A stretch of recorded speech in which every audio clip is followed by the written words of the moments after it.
Hello, this is Jimbo from the YouTube channel Jimbo, South Dakota, and this is the Hog House Chronicles podcast. And today we have some friends visiting from South Carolina, John Karry Quattlebaum, who I will refer to as Q-Ball or Q. And he was in our shop in South Dakota Air Guard, life support shop at the time. And then he's moved on and been full-time in other shops. And we're just going to go through his career there. And his wife, Laura, and she is also military. So we're going to have a double, a man and wife military story here, and we're just going to go from there. So, Q-Ball, welcome. They just flew in, picked you up last night from the airport, the newly remodeled airport with the nice ramp on it and all that stuff. We're noticing how things are changing in Sioux Falls. Big difference. Big time. So, yeah, where'd you grow up? In a little town, Roslyn, South Dakota is where I grew up. Northeast side of the state? Northeast corner, yep. Actually closer to Fargo than Sioux Falls. But Yeah. Yeah. Which Fargo at the time had an air guard as well. But you did active duty first, correct? I did. I went in, I actually went in delayed enlistment in 1992. Finally went off to basic training in 1993. Ended up in Grand Forks, North Dakota, woohoo, in 1994. So, yeah. Nice. When I went in active duty, I was going to see the world. I went 2.5 hours south to Omaha.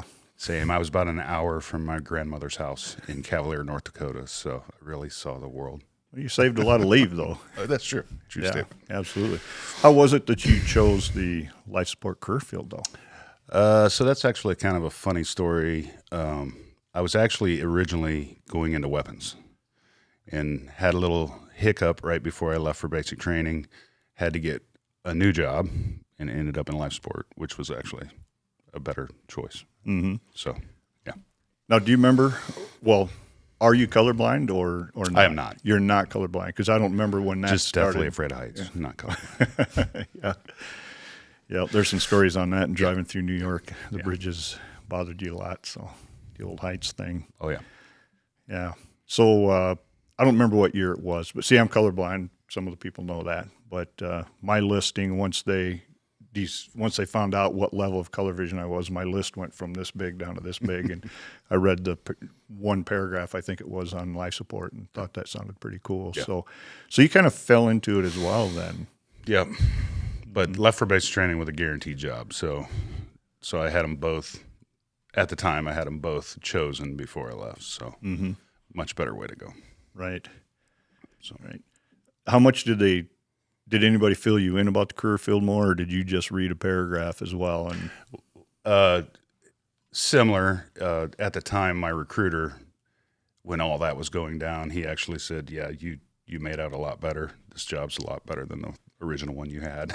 I was like, "Oh, okay, cool." So it was. Sorry, weapons guys. Yeah, if anybody's watching. Sorry, guys.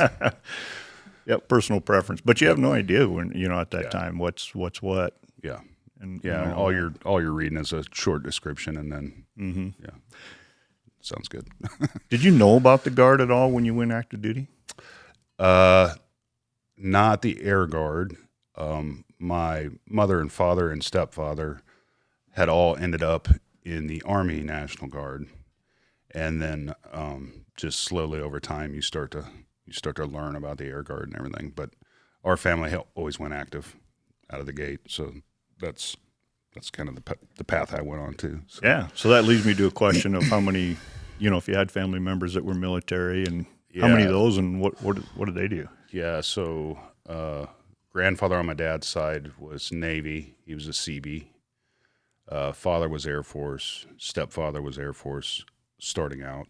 Mother was Air Force. Sister was Air Force. Wow. I was Air Force. So it's kind of a norm. You graduated, and that was kind of the thing you did while you were trying to figure stuff out. So I just 31 years later haven't figured anything out. So here we are. At what age had you come to that realization? It was pretty young. I mean, it was that. From what I remember, that was normal conversation in our house of, hey, when I get there, I'm gonna. Of course, back then I was a little naive, because at one point I really thought it would be cool to be a helicopter pilot. Mm-hmm. then somewhere in there, I figured out the whole deathly afraid of heights and all that kind of stuff. So that wasn't in the cards. So. And there's different levels of being afraid of heights, but Laura, I think he's tipping that scale a little bit, isn't he? Oh, I'm fully, Extremely. Unbelievable. Yeah, even just driving those bridges. Makes me get in the tractor bucket because he won't do it. So yeah, he's definitely deathly afraid of heights. Nothing wrong with that. Preserves life, actually. It really does. you have to change a light bulb. Yeah. Yeah. So we'll get more into your journey. How about yours? Where did you grow up, and whatever you want to tell us about family? And So I grew up in Bristol, Tennessee, and that's where my parents still live today. And I have two brothers that one lives in Chattanooga, one lives in Manhattan, and my entire family is pretty much from the state of Tennessee, kind of scattered throughout, from Chattanooga to Middle Tennessee to Nashville to Maryville. referencing a conversation last night. Yes. So, but Bristol was where I grew up, went to high school and so forth. So, Did you think about military during high school at all, or? I did, but I played sports and it hurt my knee and never thought I could get in. But when I went to college at Tennessee Wesleyan College in Athens, Tennessee, I really thought about it and ended up doing, right before graduation, a Navy orientation flight out near Miramar. And that was when Title IX, they were looking for female pilots, but ended up not going in, and just happened to go in a lot later.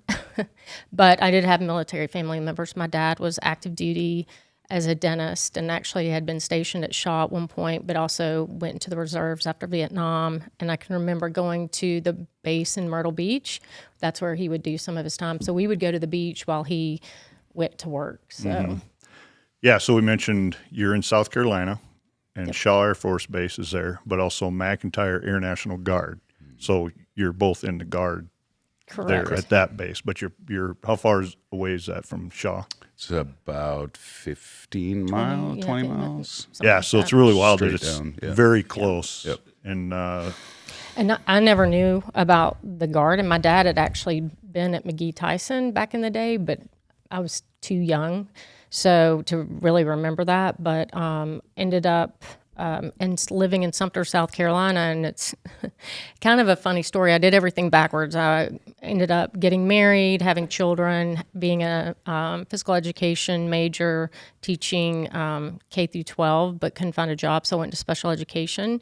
And around year 13, I was in Sumter, South Carolina, and actually met one of his troops. Didn't know him at the time, and Lauren Narduzzi, now Lauren Smith, and she started talking to me about the Guard. And at that time, I was 39 years of age, and she said, "Oh, you would be great. You should come try. The cutoff point is the age of 40." And I was like, "There's no way. I've had more surgeries, almost spared every organ you could spare without dying. So I've had all these surgeries and didn't think I had a chance at all. But I didn't want to live life not knowing if I didn't try. I didn't want to have that question when I was 60 or 70, what if you had tried? So I just said, okay, let's do it. I had to get many years of medical records, which was kind of hard to do, but somehow at the age of 39 enlisted, actually just had my 13th date of coming in November 5th of 2011 with a master's degree. And that was another interesting experience as well, coming in that late in life, going to basic training, trying to be done before I was 40. And so ended up going in February 2012 and graduated from security forces school because that was the only thing open back in the day. That's what I was going to ask you. Yeah, and back then school shootings and, threats in the school systems were starting you'd hear about it on the news. So I thought, well, at least I could do something, go into an area that at least I could help if something happened in the public schools where I was teaching. And it was the only thing open really. So I had to go ahead and take that chance and, went in and that graduated from that school right 3 days before my 40th birthday. So, but it was definitely a very interesting experience being the oldest person, probably in entire basic training. Were you made dorm chief right away? Or I could squad not leader? get fired as dorm chief. I tried, but I didn't really understand why they kept me in that position until after so forth. I learned a lot about myself because I'd never been alone. I'd always had my children or my students or whatever, and it was the first time I couldn't even talk to my children. So that was the first taste of missing many milestones in their life. So Right. Did you know about the guard side? prior to that, Yeah, prior to that. did not. I grew up in Tennessee, never really heard about the Tennessee Guard, and actually my dad and my grandparents were in Maryville. I said it right for you. So, but no, I really didn't know about the Guard until I actually talked to one of his troops, just randomly started discussing it. So, Okay. All right. So when you went in Q, you said you ended up in Fargo Oh, in Grand Forks. or Grand Forks. Yep, Okay. Grand Forks. Grand Forks. Did you get to do any? Because that was SAC at the time, right? Nope. Strategic Air Command, or was that? No, it was AMC. Oh, it was. Yep. Okay. Yeah. I'm sorry. Yeah, AMC. Okay.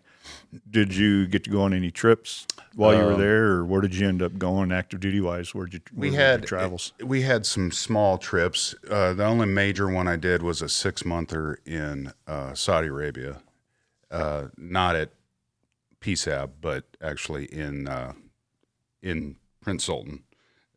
Not at PSAB, but Riyadh. Okay. I know it was a while ago. Yeah. So it was actually a pretty good trip.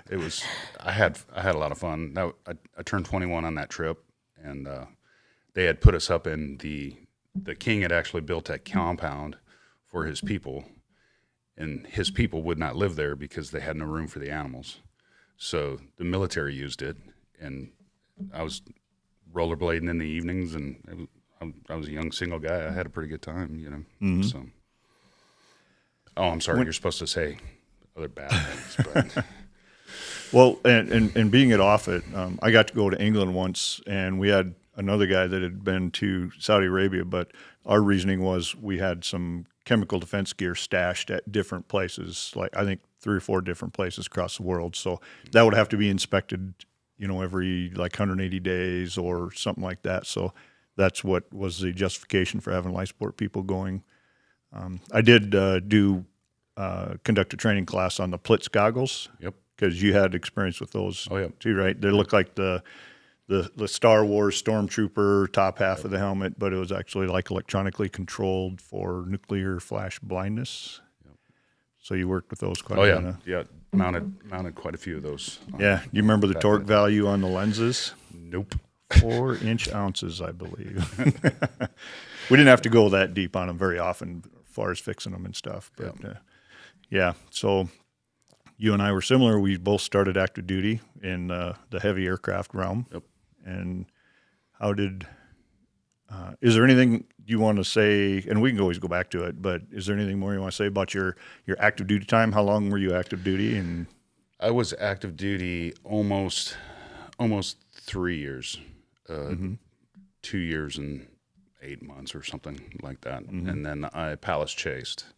And at the time, when you go to Palace Chase, they were trying to they try to go to the closest guard unit to your home or something like that, if I remember right. So they ended up, I got a call from the Fargo, North Dakota recruiter. Mm-hmm. And I went, no, I want to go back to South Dakota. And then, so that's how I ended up switching over to South Dakota and came down and found out if there was an opening in the shop there and started the whole process. Sure. Palace Chase. Go ahead and pull your mic a little closer to you. I could say. Or when you move around, just take it with you Okay. a little bit. Sorry. But yeah, so you and I did the same thing, similar there too. I went Palace Chase, which you have to double the commitment that you have left. So if you have a year left active duty, you got to sign up for the Guard for 2 years. So I went from Omaha to Sioux City, Iowa, and I grew up in half an hour north of that. And here we're an hour north of that. So I ended up being part-time there for a year and a half, and then up to Sioux Falls. It was part-time for 3 years and got on full time in late '92. So what was your journey like transitioning into the Guard from active duty? So I transferred into the Sioux Falls Guard in '96 and started going to the VOTEC school and stayed traditional up until I went to South Carolina. So in 2000, I didn't officially transfer to the South Carolina Guard until 2008, early 2008. Mm-hmm. So that whole time I was a traditional guardsman with you. Yep. Working for you. Yeah, so you was part-time or traditional guardsman, or what was the other names they had for part-timers? It might have been it. Yeah, that's it. Excuse me. Pardon? That Coors Banquet is coming there. Schwatter. Yeah, so that is where we first met. Did you come and visit the shop for a little bit, or I did. It was actually a funny story because I came, and I can't remember his name now, but I basically met him, interviewed, if you want to call it, and said, "Hey, I'm trying to palace chase into this unit. Do you have a slot and everything?" And he said, "Yeah, come on." And I said, "Okay." So I did all the paperwork and started the whole process and everything. And by the time I came back, he had retired. So that was Bob Harkins. Yeah, Bob Harkins. There you go. And then I came back, and Kurt was running the shop then. Mm-hmm. And that's about the time then that started, and then the rest of that stuff. But so what was going through your mind at that time, career-wise? Just going with the flow, or did you have some straight-up goals, active duty and or guard-wise? The main thing for joining the Guard was just to keep that door open. I enjoyed serving my country and doing it. I just had also wanted to do. I felt like I wanted to work on cars and refinish cars and things on the side, and that's what I went to school for. And then after a while of doing that, I did that for about 10 years, and then that's when I started wanting to get back in full time. Mm-hmm. I remember you selling car parts too. Yep. Like at one of the stores in Sioux Falls. Yep. Yeah. That while I was going through school, I had a plethora of jobs, but a lot of them were always car related. Seemed like a lot of painting. Yep. Also, weren't you into the paint and the chemicals and all that? That's what I went to school for. Yeah. So the chemical part, that's what happened up here. Maybe. Oh, one more. Wear your mask, kids. Wear your mask. So, for painting. Yeah. Not for walking around outside. Well, in a car by yourself, whatever you want to do. It's all good. Oh, so did you have driving forces, because you explained that you got introduced to it late, went in late, a lot different than most people when they go in. You already had a family, kids, a whole bit. What was going through your mind with that? You kind of touched on it. Well, a lot of it was like with our values, the Air Force values. I didn't realize my dad had been instilling those since I was a child. And when I joined, I didn't join for college benefits. I didn't join for anything other than just to serve. Mm-hmm. It was something that if the door opened, I was going to take it as far as I could. And if it didn't, then I would know the rest of my life that at least I tried, and, that door didn't open. But it opened wide open, and came into security forces and deployed immediately. I think I probably in the first 6 years of my life almost had half active duty time just from the schools that I went to in basic, and then deploying from January till the end of August, I think it was, right before Labor Day we came back. Where'd you deploy to there, by the way? So we were in UAE at Al Dhafra. So So anyway, it was different because, again, you're in this fishbowl, and being in security forces, it's a different beast. And you never got to go off base. You were working 14, 15 hours, depending on where you were put on the base. So it was a very difficult time for me. Plus being embedded with active duty, because their traditional view of the Guard is, well, they don't know their jobs, they're part-time, they don't know how to do it like we do. But what they didn't realize, but most of our troops that went in the security force realm, they're all like cops in their communities, and had probably seen way more action than the ones that were just sitting in, on the gate or anything, patrolling and stuff. Yeah, the So, first responders. yeah. And plus we go rank heavy too when we deploy with the Guard. So that was another one of those things that they don't like as well. So the active duty world. But I immediately, when I got back, I said, this was not for me.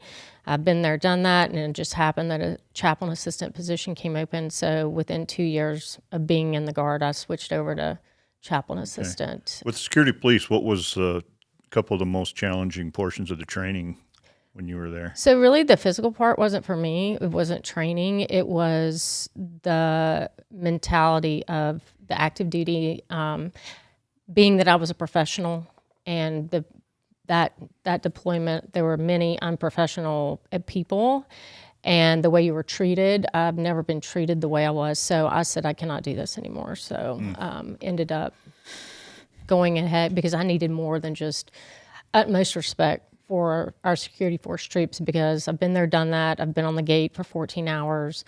I've sat on been on 136 degree temperature plus the sitting on the flight line for 14 hours, and Trying to stay alert. Trying to stay the whole alert time. and sweating and hopefully getting to leave on time to go get chow and then come back. It was not, I needed more, and I'm more about helping others. So I felt like I needed to I was going to get out or find something else that I could do. And so fortunately I was able to, that's the one thing great about the Guard. I mean, I've been in 13 years and I'm on my 4th AFSC. So I've been able to move around, and some people may, think that that's not a great thing, but I've been able to experience many of the AFSCs and help others and, take care of people. So When you were deployed, did you have any free time, and were you able to spend that off base, or did you maybe didn't want to, or? no, even though I was one of the older members, because of my rank at that time as an A1C, couldn't really go anywhere. I think I got off base one day out of those 9 months. So, That's a long time. yes, it was tough. I think I got off one time in July, and being that we had those 14-hour days, it was very difficult because that time you needed to kind of rest up for the next shift the next day. So, I got to do some really cool stuff, but once I moved over to the chaplain assistant world, I deployed back to Al Dhafra pretty immediately, and that was definitely a much different experience this time around. So Right. I had to take dresses, and I was at the embassy a lot, and because as a chaplain assistant, Like civilian dresses? Mm-hmm. Oh, really? Okay. yeah, so that was interesting. But you had to bring nice clothes because you were going off base to with your chaplain, and we did. What's really cool about what the chaplain corps did over there to give back to the community. We did the first weekend, I think it was the first weekend of each month, we'd go down to the area that had a Catholic church, which was very unique, and they would do mass for people. And so, of course, we would go with them and couldn't wear your uniform off base and stuff. Right. So, but got to do the embassy, got to meet a lot of amazing people there, teachers over there as well. So it was definitely a different experience the second go around for sure. But at least I was in the helping agency I actually ended up bringing someone back home that needed to just go back home. So I got to escort that person back. So that was quite an experience. Post coming out of the country, stamping out your visa, going commercial all the way back through. I can't tell you how many times actually went back to Offutt and then turned around and came right back. So that was very hard on the body. Oh, yeah. Yeah, So I'm sure. and then I blew my knee after that. So that was fun. So I wish I had a good, cool story like a camel spider chasing me or something. But I was trying to build morale for the wing staff agency and playing basketball, but blew my knee there. So Yeah. Well, these are just experiences on helping people and stuff in the military. Not everything has to be combat related and all that stuff. So, well, on the basketball court, it was like combat basketball, but it was just one of those things. And then had to experience the whole medical evacuation of being taken out of the AOR and coming back to the States. And I do not recommend that. It was definitely an experience going through Nat'l, and you're now considered a wounded warrior for life. So even though you didn't feel like it because, I played basketball and blew my knee, but the people were amazing and took care of you, and which helped me understand my job after that, because when I got evacuated out, then I ended up in arms, aviation resource management later, and then I understood all the different jobs that were on that plane with the nurses and flight docs and stuff. So, all right, we're going to get back to the arms thing because I think I see a link there. But your training, it was life support back in that day. Did you have any? What was the thing you liked getting trained on the most? Because we worked on all the flight gear, everything the pilots wore, all that kind of stuff. Did you get training in night vision goggles at that time, or had they been introduced yet? Yep. Yeah, and so when my first real memory of really getting in deep in life sport, we actually stood up two tanker units. Two tanker units were standing up in Grand Forks, and I was in one of them. And so we were getting in loads of chem gear, just in fun. Where we had stood up the 906 that Grand Forks was the old alert facility for the B-52s, I think. I think you're right. Yeah. And so it had a racquetball court in it and all this stuff, and I got free reign to go in there and kind of set up how the whole thing looked. And I get into that kind of stuff. I know it's weird, but so I had set up their whole chem program for this new squadron, and we had people just rolling in, standing up a life support shop. Yeah, when you came into our shop, you were very versed in aircrew chemical defense equipment. Probably a little too versed. Which, you got to immerse yourself into that world because it's not glamorous, it's not fun, and nobody wants to do it. So somebody's got to kind of jump on that grenade, I guess. But. Right. So, and we don't have to go totally chronological here. We can jump around and stuff. But when you mentioned the arms, is that how you two met in South Carolina at McIntyre? Well, yes. Well, we had met a little Earlier earlier. than that. Yeah, but we didn't. I'd always heard he was kind of scary and mean. And It's the face. That's why we kicked him out of our shop. he's got a great RBF, but I was up for Airman of the Year, and he was up for Senior NCO of the Year. Oh, okay. And we actually, that was 2014, something like that. And he was outside. I just had my interview, and somehow we'd had a discussion about the person in front of me that had. A little unprofessional. Yeah. Oh, yeah. Well, I mean, when they Increased tell your you to odds, right? relax, when you're in front of the board, He went all in. he unbuttoned. Really? Yeah. So I was like, well, I'll probably have a good chance. But briefly had talked, but really didn't know each other. Except I'd always heard that he was very strict and Not true.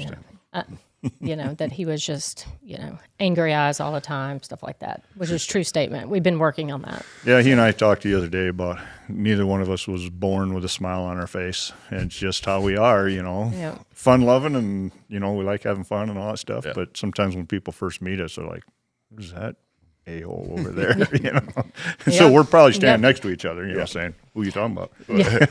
Yeah, but we really, after that, I don't think we ever really talked again, but no, we did. I was in aviation resource management at the time, and then that's how we met. So you ended up working in the same building then? Yeah. Eventually, Yeah. once you were in arms? Yes. Yeah, I was still in flight equipment, and she joined the arm shop. She came over from Chaplain assistant. assistant. Yeah. Mm-hmm. Yep. There you go. But I liked it because I was also left the teaching career field after 19 years to be a full-time dual status technician. So I was working there full-time. So Nice. And Q, your son is in the Air Force. Yes. Let's talk about that. So he ended up going into egress. Working on ejection seats and Ejection fighter seats and aircraft. everything, and went through basic training and graduated, if you want to call it going through basic training during COVID. It was more of a resort at the time. And made it through basic training, and then went to Holloman, which is probably not where you should put a young airman. New Mexico. If you want a full career out of them in active duty. But so he had talked to me a little bit about palace chasing back to McIntyre and everything. And I was like, oh God, he's following my path. And I didn't want him to do that. I wanted to give him a little more time. Well, he had done all the paperwork, and the recruiter, whatever happened, recruiter didn't do his part or slow rolled it or whatever happened. Well, he ended up getting orders to Lakenheath. And he was like, hey, Dad, by the way, I'm not going to palace chase anymore for a little while. Yeah, I'm like, going to England for a while. Yeah. So nice. I'm glad that happened for him. Yeah. So he is, in that time, he got married to his high school sweetheart. And High school sweetheart. I didn't remember that. Then, they have a little girl now. So Grandpa So Q. you guys can call me GQ, Yes. not Q. Don't- So it's Grandpa Q. I'm not going to call you Grandpa Q. You called weird, me isn't it? Grandpa when we had TDY down in Florida, Tyndall Air Force Base, if I remember right. Did you think you saw Jesus? I thought I did. The light was very bright anyway. Sorry, inside joke. So your family's following your footsteps a little bit. But like you said, you didn't want him to just experience Holloman Air Force Base and just come back to the Guard, see the world a little bit more. Yeah, because that's what happened to me in Grand Forks. I was, you start listening to other people that, you get to Grand Forks and you never leave and everything like that. And I think he was hearing some of that same stuff. And there's a lot of days I'm like, wish I would have stuck it out a little longer and tried it out, Didn't, so I didn't want that for him as well. Right. So. Yeah. Well, next time you talk to him, tell him congrats for me, because when I retired 4 years ago, the party was 2 days ago. 4 years ago, 2 days ago. Yep. And he came with you. You guys flew in. I mean, that was right in the middle of COVID. Yep. When that happened. But we still had plenty of people at the retirement. No, it was good. Yeah. Yeah, it was a lot of fun. I was real surprised to see him there. That was pretty cool. Yes. And you, just 2 weeks ago, we're going to switch over to your son. Oh, yeah. And what did he just accomplish? 3 3 weeks he graduated October 18th. So he went to Navy OCS in, I guess, middle of July, and just graduated from Navy OCS in Newport, Rhode Island. And then as soon as his medical clearance stuff comes through, he'll head to Pensacola to flight school. Nice. So, yeah, pretty happy for him. Is he, I think at the end of Air Force flight training, that's when they find out what aircraft they're flying. Is it the same thing in the I think Navy? so. So he doesn't know. Just He got to doesn't see know. how he does, and then they vet all that. And Correct. Is he hoping for fighters or something? Or he yeah. just wants to, No, wants he to wants fighters. fly But the Corvette? I know a lot of people Maverick. do, but Sure, Top Gun. yeah. Yeah, why not? Well, but it's going to be up to him to, do what he needs to do and study and be the best of the best. So it's going to be entirely up to him. And at the end, he can look at himself and say, I did everything I could and I got what I wanted, or I did everything I could and this is what I'm getting. So Right.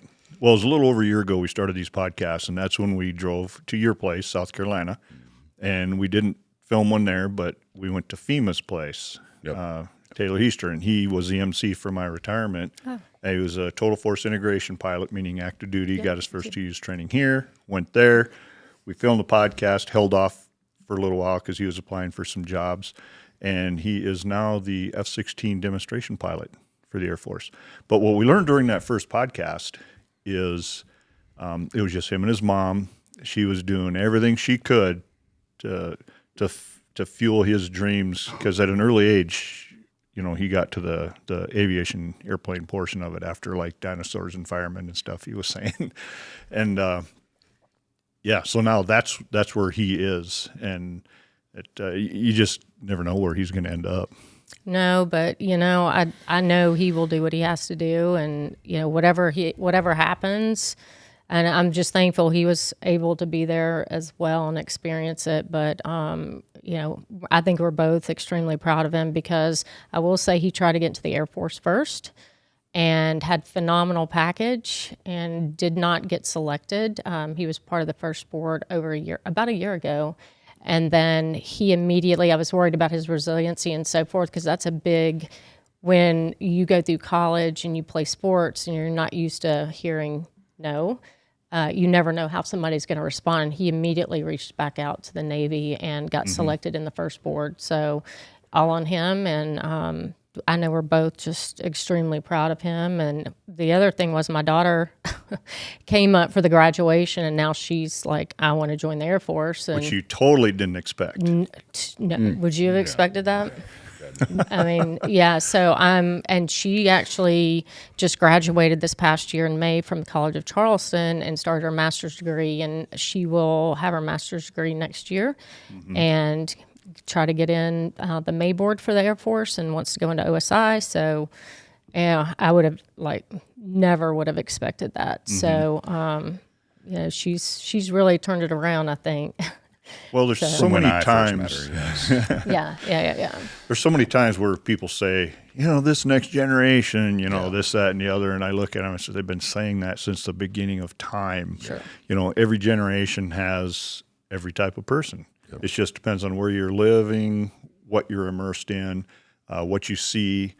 And every generation, and I listen to, a lot of podcasts, Sean Reinshore in particular, and there are a lot of stories out there like that where you just don't expect that switch is going to flip. Yep. And we talk about serving, and sometimes it can sound cliche, but it's not. Yeah. 911 was a huge deal on that, where there's so many stories of guys, middle city guys, farm boys, girls, everybody.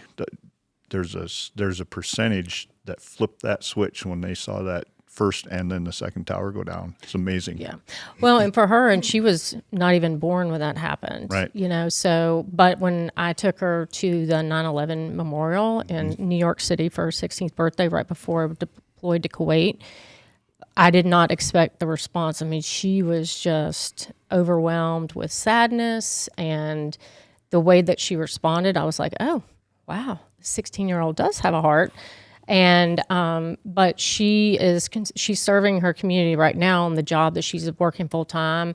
She works for the federal government right now. She did an internship at FLETC, which is the Federal Law Enforcement Training Center down in Charleston. But now she does work in the federal government, and I'm not going to say what she does just for her safety, but she is serving in a way. And so I think she wants to get into investigations of,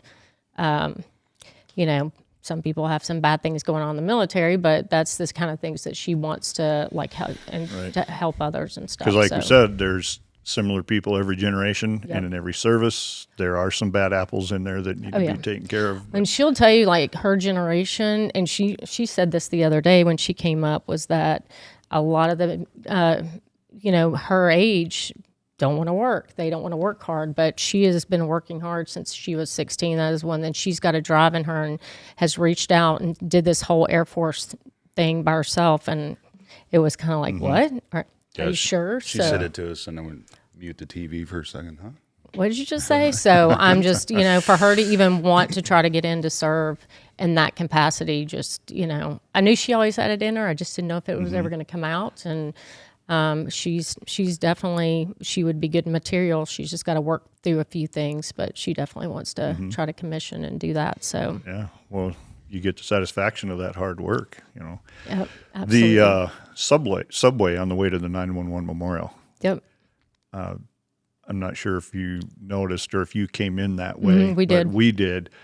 Did you notice how white and bright they paint everything? Yep. Sure did. Different from all the others, because I've talked to a few people about going there and seeing that.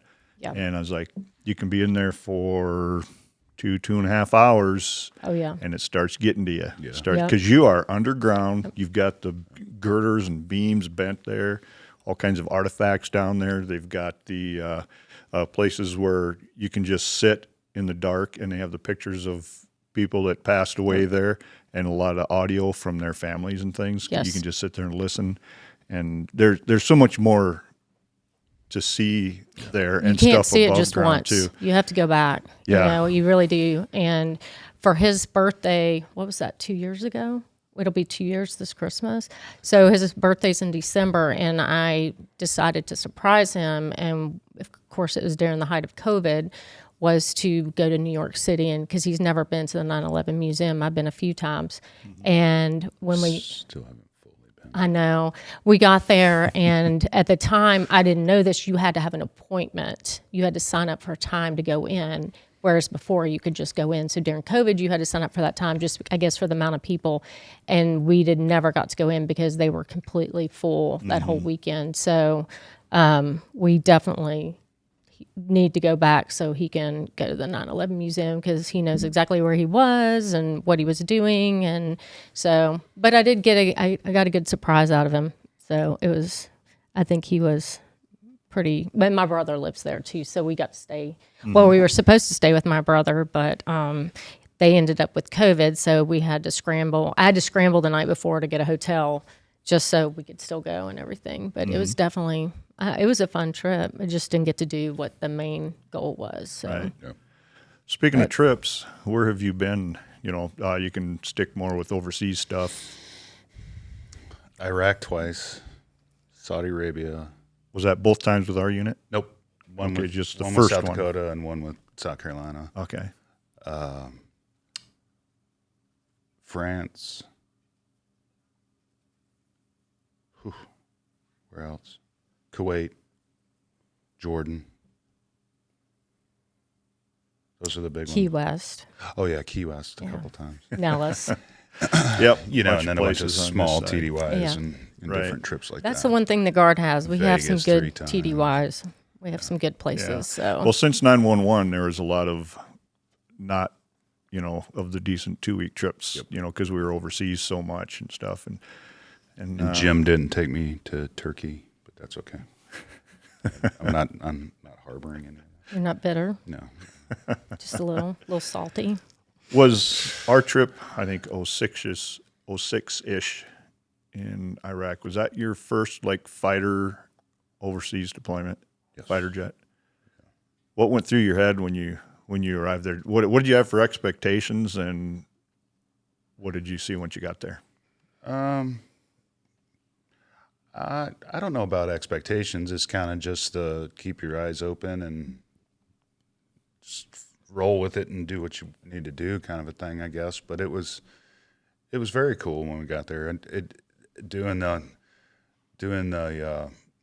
alert part of it, plus the normal scheduled sorties and all that kind of. I mean, it was you get in a groove and you just do it, you know. And it's interesting to see that part of the world. Definitely, it'll give you, you know, anybody that, like we always talk about, anybody that has a bad view on what we have here should go there Yep. and see that. Yes. Especially like the Kuwaits and the Jordans and the Go live with outside the Bedouins. outside the gate and how they live, and just it's different. It's Appreciation Yep. for what we have here in the U.S. Absolutely. definitely. Yeah, there's a lot of folks that could stand to see some of that. Yeah. Yeah. And even when we did our 2-week trips, like we'd do the Snowbird at Davis Mountain down in Tucson, because cold weather up here, we would lose a lot of flight hours. Right. So that's why we would go on these 2-week trips down south, so you could fly 2 weeks without being weather canceled. But until we couldn't go into Mexico anymore, you know, when we were on our off time, we'd go down to Nogales, and we could cross the border, go shopping, but there was like a 6 or 8 block area. But you even get off that by a block or two. Yep. It is the very same thing that you're talking about right there with overseas being outside the gate. Yeah. You get your eyes open quite a bit. Yeah, it's crazy. Yes. Serving. What's the most rewarding part of what you've experienced? Well, And then you're next. I'm just. He's sitting there looking at you like, "Boy, I'm glad he didn't ask me that." Well, I would say there's a couple of things. Obviously, I'm still in. I should already be retired, but you know, I came in late. So the biggest piece for me is like McIntyre's family, especially the ops group. They're my family. That base was there for me during some unstable times of my divorce, and it was the one thing that was not going anywhere. And so the people there, I'm very passionate about the people, taking care of the people. But the biggest reward for me was it led me to him. And no, but I mean, like, totally unexpected, because I totally respect this man so much from an airman point of view, as well as being his wife now. But I was very fortunate that path that I took led me to him, plus being able to take care of the people there. So, because I tell him a lot how proud I am of him, and just in the short years that we've been together, how much he's grown as a leader, as a man, and how he takes care of his people, and it shows, and that he does an amazing job, and he holds people accountable, where, a lot of people that I've seen being at other bases that I've worked at as a contractor doing stat tours and stuff, like, he truly cares about his people in the ops group and on our base. And, I'm very thankful. That was probably one of the biggest rewards, so. Yeah, we've worked together for quite a while, starting at our base, but then after that, he was also weapon system team chief for the F-16s in the Guard, and we talked a lot on and off base, on and off duty, Yep. and learned a lot from each other. I'm 11, 12 years older than you, something like that, but there are definitely things that I learned from this man. And I remember there was an option for, wearing badges on your uniform and stuff, and I didn't have mine on, and he was a badge guy, and caught a lot of crap. He'd look at me like, loser,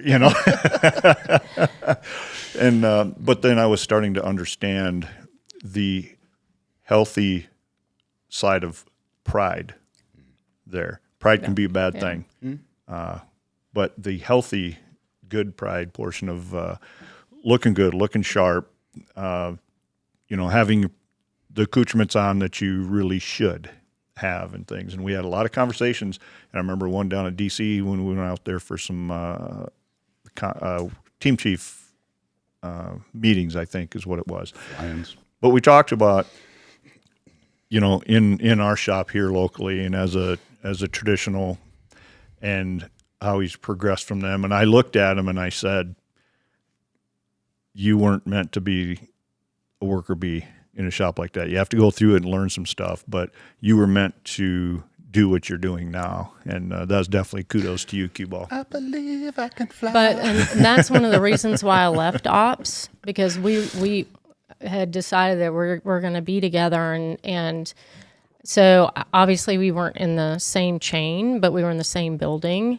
And we both felt, for our sanity, that I needed to step away from ops, and which I did. Which, if I had stayed, he wouldn't be in the position that he is today. And I knew that was a big deal for the operations group. And so that's why I had taken a contracting job and left the GS world, and switched over to the Equal Opportunity Advisor for the wing.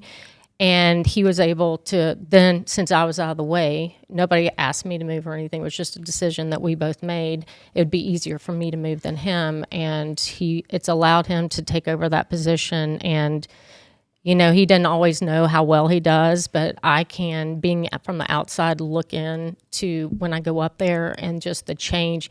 We've worked on his angry eyes and doing Rusa. He's getting. Yeah. I'll go to this camera here and I'll focus on that. Now he's smiling. And the trust that these people have in him. I mean, I can't even go up there and go to his office without somebody being in there, sitting down with him, talking, having coffee. His commanders, he not only mentors our enlisted, but also our commanders that are in that group that have gone on to be the vice and wing. He may not think so, but he's definitely, I'm constantly bouncing stuff off him because of his experience, his knowledge, and he's a straight shooter. He doesn't sugarcoat it.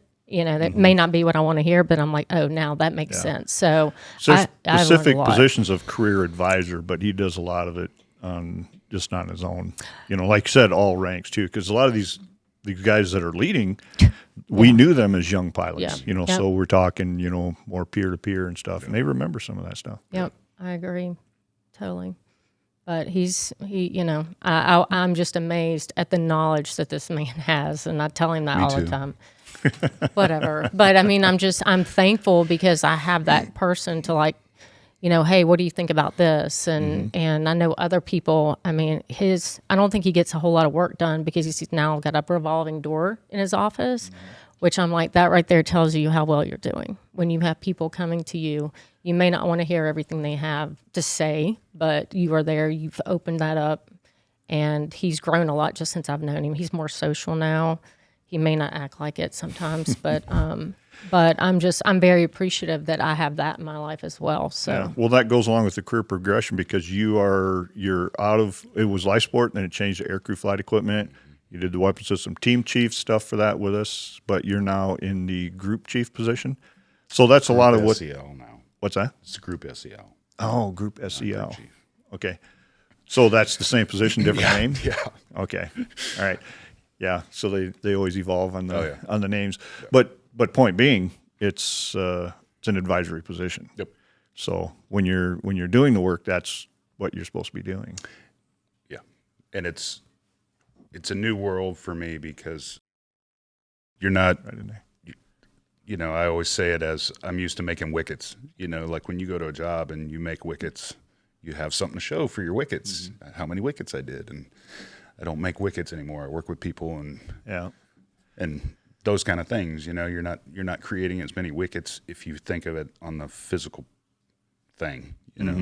Well, hence you're working on cars, painting cars. Yep. That definitely. I've always goes- been a work with my hands kind of person, and so it was a big change. But I was impressed with the knowledge that you would gain on career stuff, and taught me some things and helped me prepare a little more for retirement as well. So. I mean, he has been in probably since the Vietnam War. He's bit been after, in a little bit after. But So is this John Quattlebaum Day or Carrie? You prefer to be called Carrie, or Grandpa G? he likes to be called John Henry. He likes to be called John Henry.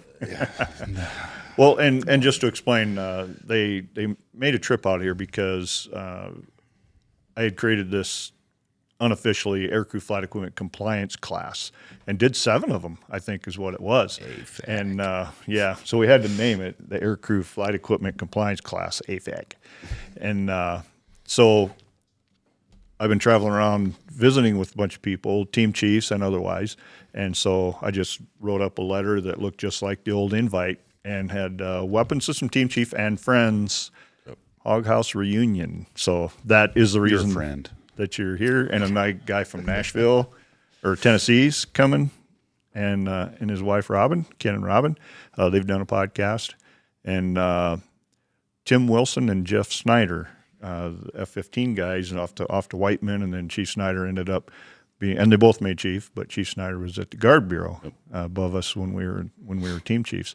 So one's coming in later today, another one tomorrow morning. So we had and Chief Karry Gent, he's done a podcast as well, but he sadly can't be here. I don't know if you heard he like hurt his Achilles or torn. He's doing some stuff with some wood, I think, on a lot that he has and was clearing. I think forgive me if I'm wrong, but I think he was on a pile of wood but fell and his foot got caught. Ouch. And he's lucky he didn't break like his leg itself. Maybe it would heal faster if it was a broken I was bone. going to say a broken bone probably heals a little quicker. Better than an Achilles, but he couldn't quite make the trip from Fort Wayne. Yeah. So we have 4 of us guys and 2 wives, and we're just going to have a nice rest of today, tonight, and tomorrow, and enjoy all that.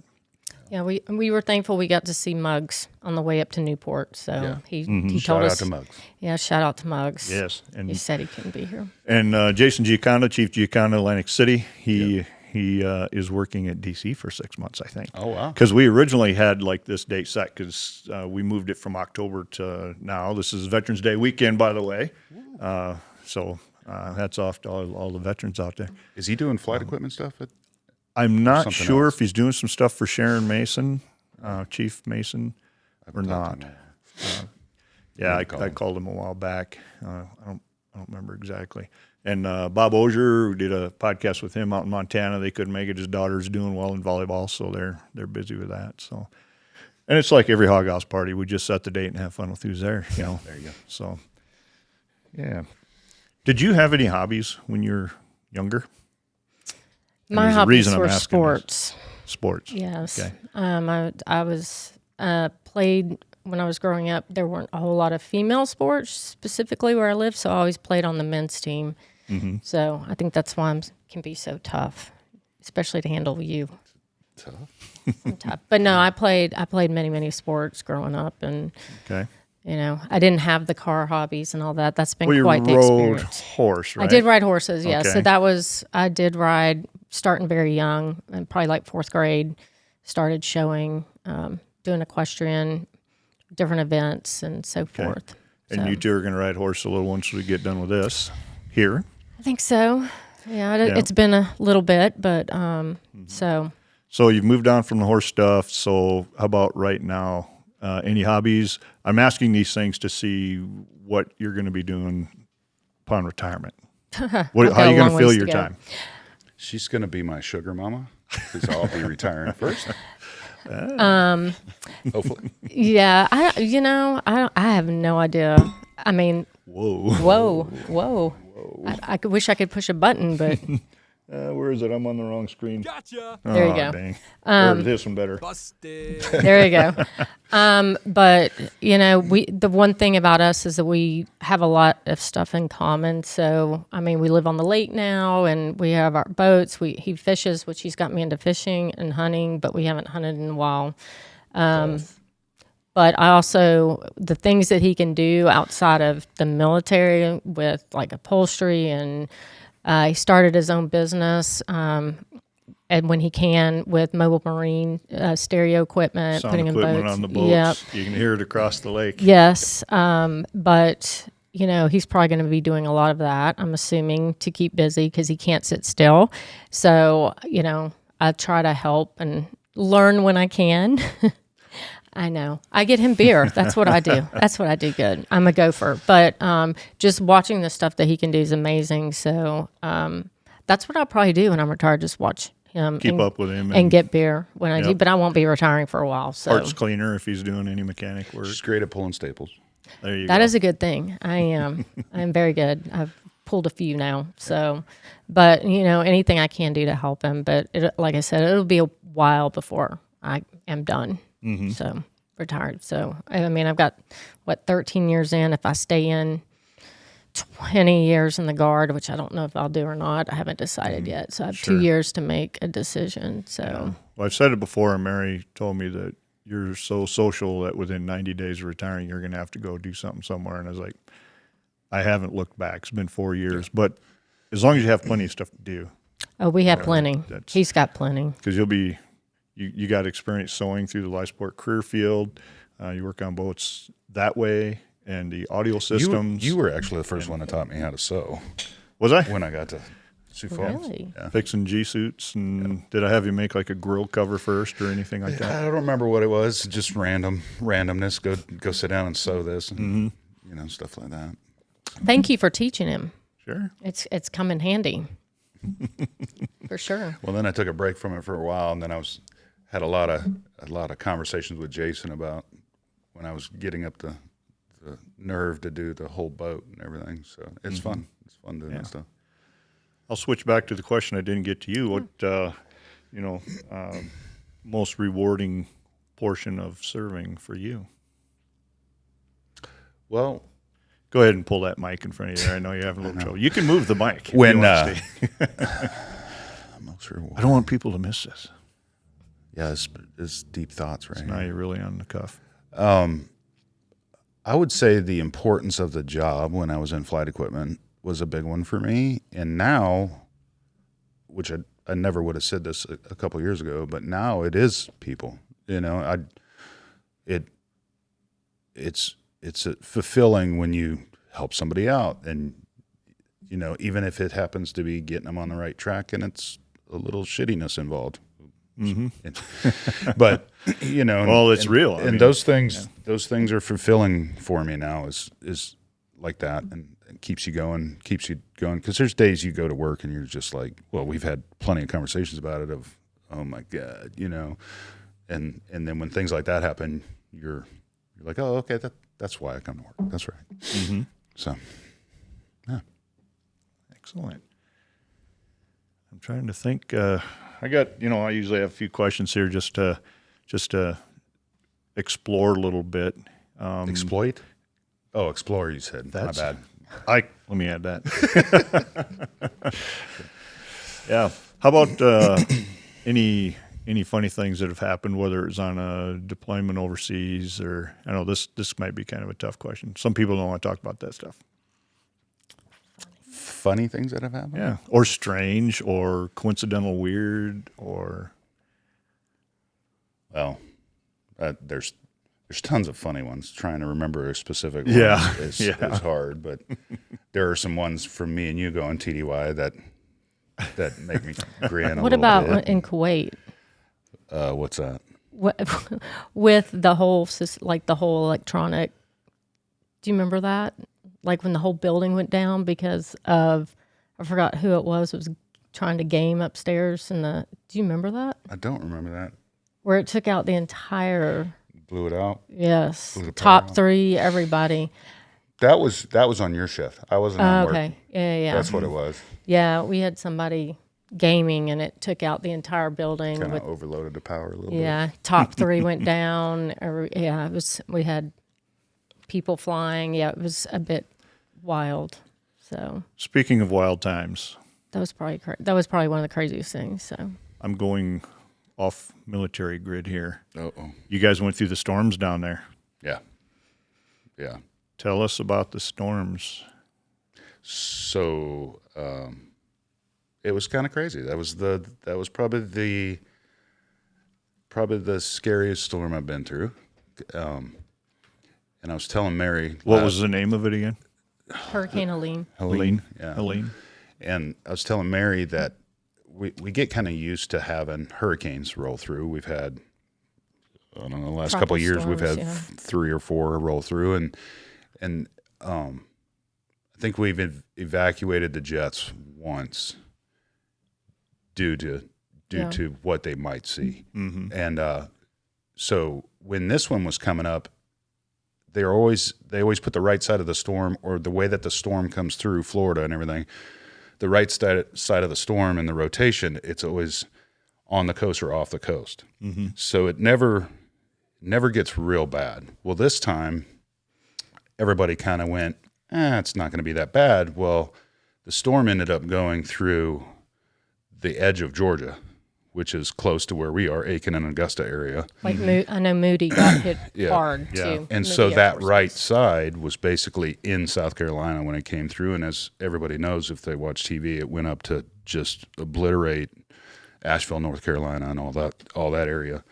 But it was crazy. We had trees down in our neighbors' houses, and a neighbor 2 houses away from us at the lake, they had a tree fall through their son's bedroom. Luckily, he's an early riser. Otherwise, he probably would have been crushed by it. Oh, really? Yeah, I mean, they were going down all around us. We were very lucky. We just lost more shingles, but it was eye opening sitting in the living room in the pitch black Yeah. in the middle 4 o'clock and in the early in the morning. morning, listening to that roll through, and it was crazy. Yeah, because I've you never were been- talking about the trees were moving so Yeah. far back and forth. You described it as they were just kissing each other. Yep, Pretty they, much. they were. I mean, even it was- across the street, our neighbor had a tree go through. Is Yep. like 15 yards away from us. Yep, Just- driveway to driveway, we're about. And the end of our peninsula was completely, you couldn't get through at all. You couldn't get out of the neighborhood. Batesburg, going towards Wagner, where we also have a house, it looked like a war zone. I've never seen trees down, power lines were just snapped all the way down in the middle of the road, and it took us forever to get back to Wagner. And but I just, for friends and people that lived in Western North Carolina, just complete utter devastation, and watching places that you've gone to your entire life completely wiped out. Mm-hmm. And people are still affected, living in tents up there that lost everything. And now I think it snowed up there maybe about a week and a half ago. It snowed up in Tennessee, Gatlinburg area, and the mountains up there and stuff. So it was just very hard to see. But I will say it was nice to see everybody come together around our communities, because we couldn't get you couldn't get food at the grocery stores because if it didn't have power, you had to have cash. You couldn't get ice. It was just like you couldn't get the basic necessities. You couldn't go to a bank and withdraw money because there was no power. And Right. So if we thought about the people with electric cars, Yeah. because funniest thing I saw, it got a little hairy at some of the gas stations because people were coming from Augusta and everything to get gas because they had nothing there. So patience was pretty not around, but we were standing there waiting in line or sitting there to gas up the truck, and I look up, and there's 3 older gals.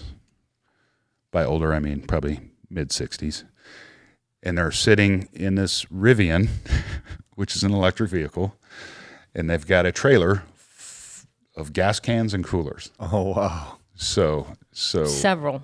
getting ready to get their generators and everything. So it's like while people are waiting, yay, like electric. 45, right? Like 45 minutes waiting to get gas, and hopefully there would still be some left. And I went over to help the one lady because she's messing with this gas can, and she's like, I have no idea how this works. yeah, it was. But we saw a lot of people come together. I know a lot of people in our communities went and helped with Western North Carolina and stuff, but just around our surrounding community, just, people bringing ice and bringing food and just checking on everybody. It was really nice to see, especially on our peninsula. I think everybody became a lot closer. Oh, yeah. So How much progress has there been, say, you're talking about a broad area, so whatever you know about, what progress have you seen since the storm as far as normalcy? we still have you people. still see down trees and the old power lines laying on it. People are, because it's, it's kind of on you to clean up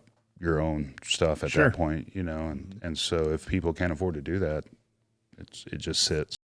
They're off the road and they're off the power line, that kind of stuff. But you still you see, see we it still all have over, linemen and stuff out. Like even, I guess where we were driving the other day, you saw 3 or 4. You still, there's still several areas that they're doing repairs that were trees leaning on them, or they have to remove the old ones and stuff. But I knew it took a while for people to get. The house where the tree went through it with the little boy, They're still without. they haven't even started repairing his yet. It's still got tarps on it, and so it's varying degrees of whether you're waiting on insurance or what, So. Right.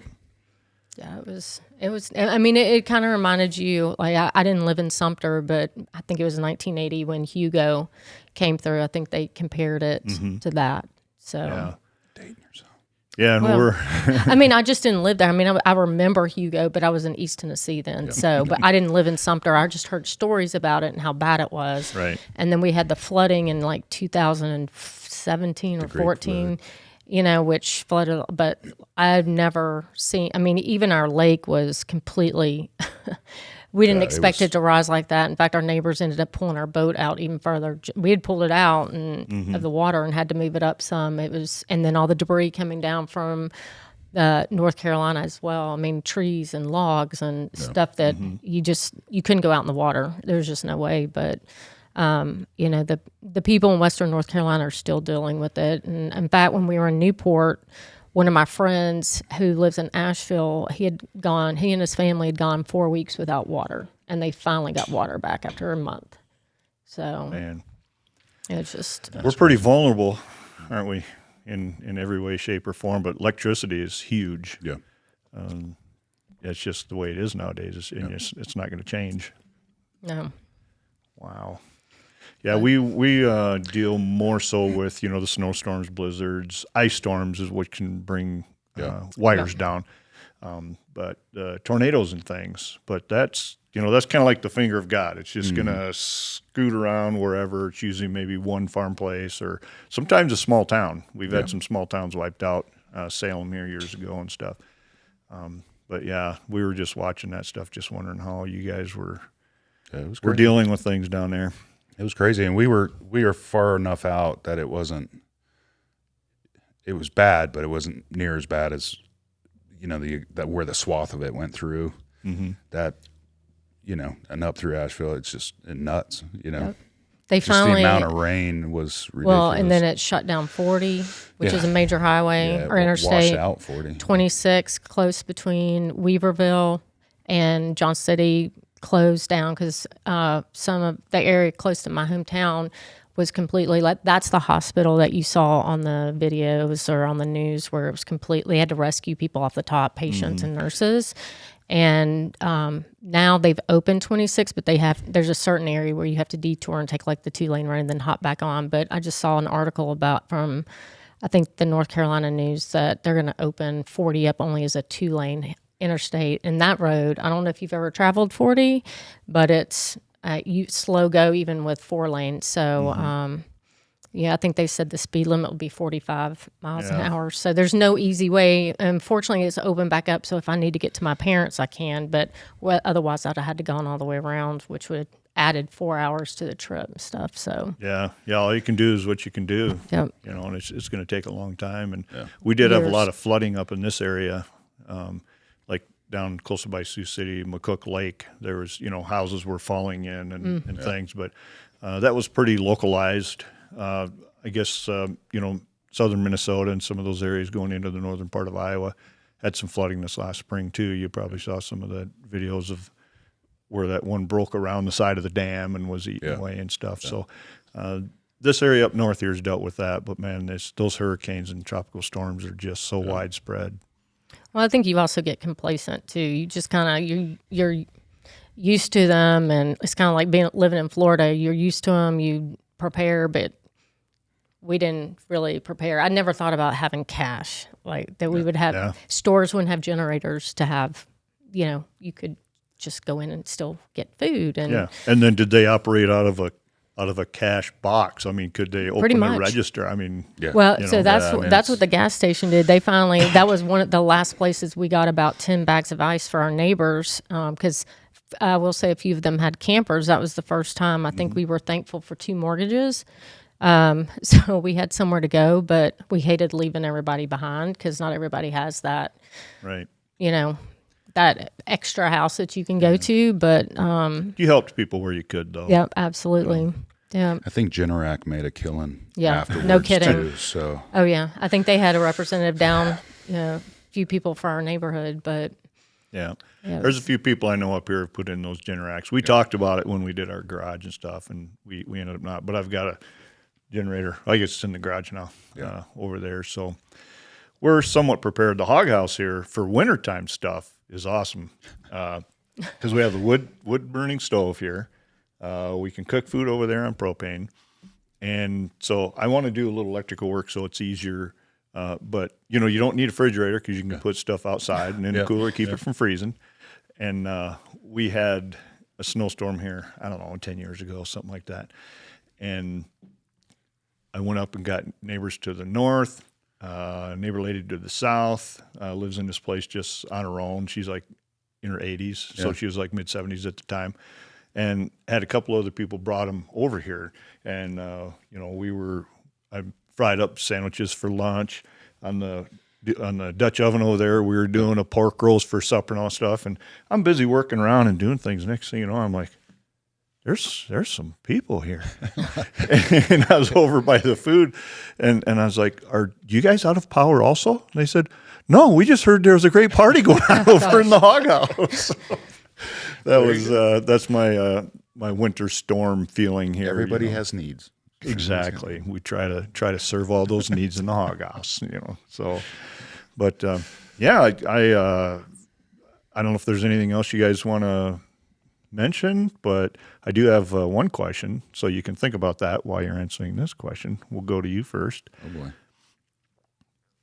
And we have 3 cameras out here, so we will just imagine that under the center camera, we talked about you having that one grandchild now, whatever you want to be called, Grandpa Q, whatever it is. You're just Q to me. But you have people that you haven't met, great grandchildren. You've got 25 of them sitting under that camera there. What are some cue ball words of wisdom you would like to tell the family members you have not met yet? Speak into the mic, please. I think the biggest thing is to especially in today's day and age, it would be to never forget where you come from, and to hold that close, because it's very easy to listen to the wrong things, go down the wrong road. Pretty soon, it's very easy to ridicule that and think a different way than that. That's a good way to put it, the ridicule portion. So that would be my suggestion. That's the first one. How about a second suggestion? Ooh, there's got to be two of them. I'm just going off the cuff here. Find something you love and do it. Don't let other people tell you what you should be doing. Do what you want to do. Mm-hmm. You want a third one? There you go. Now we'll take you off the hook. No, that's good advice. But I like the way you put that first one though, because sometimes you can talk pretty badly about your earlier days or place or people, and you just learn from it. Don't open your mouth that way though. I like that. How about you, Laura? I would probably say to always be kind. And I had another one and I just left it. Oh gosh, what was I going to say? You should have had a little notepad. I know. like the I needed my debates and notes. just I write needed your my little- notes, and it was good to live life to the fullest, because you never know when your time will come or your loved one. So you got to love like it's your last day. So. Yeah, because we talked about, you get to be our age. I'm obviously real close to it.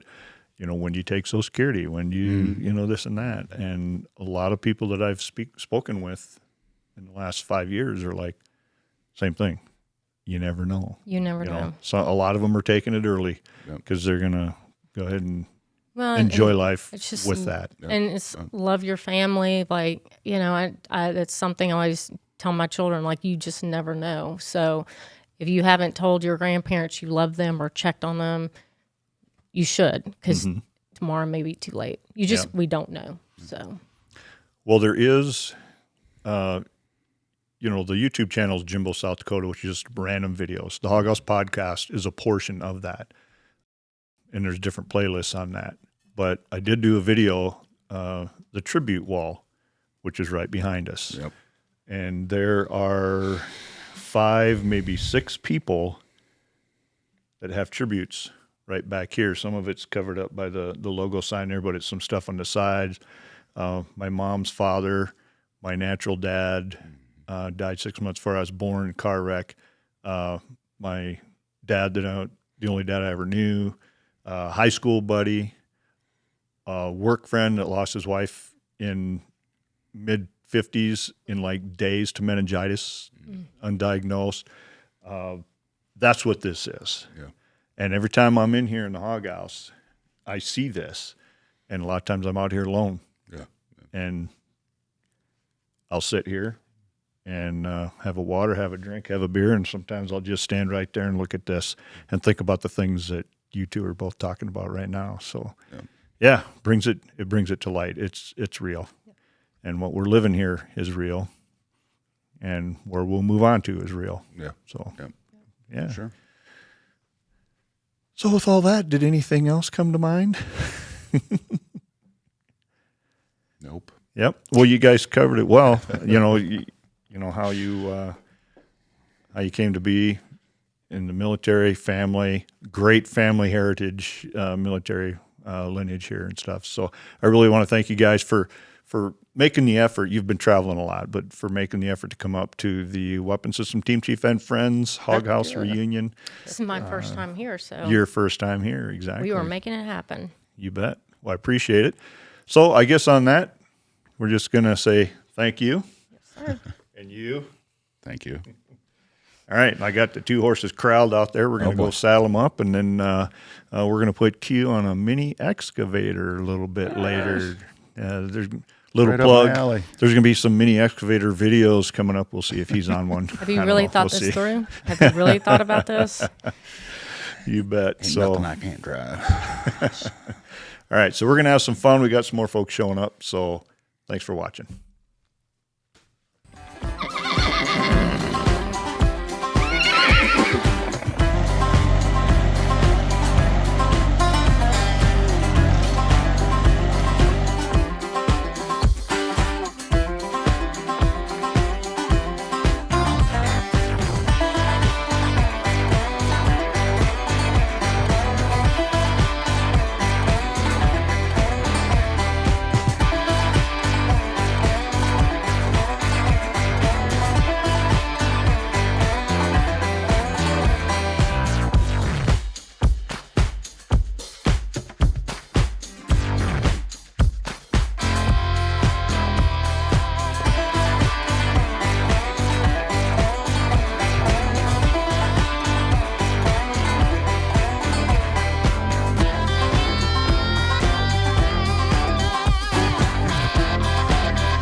What'd you think?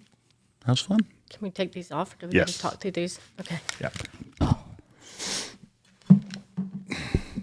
There you go, Dork 101 on camera.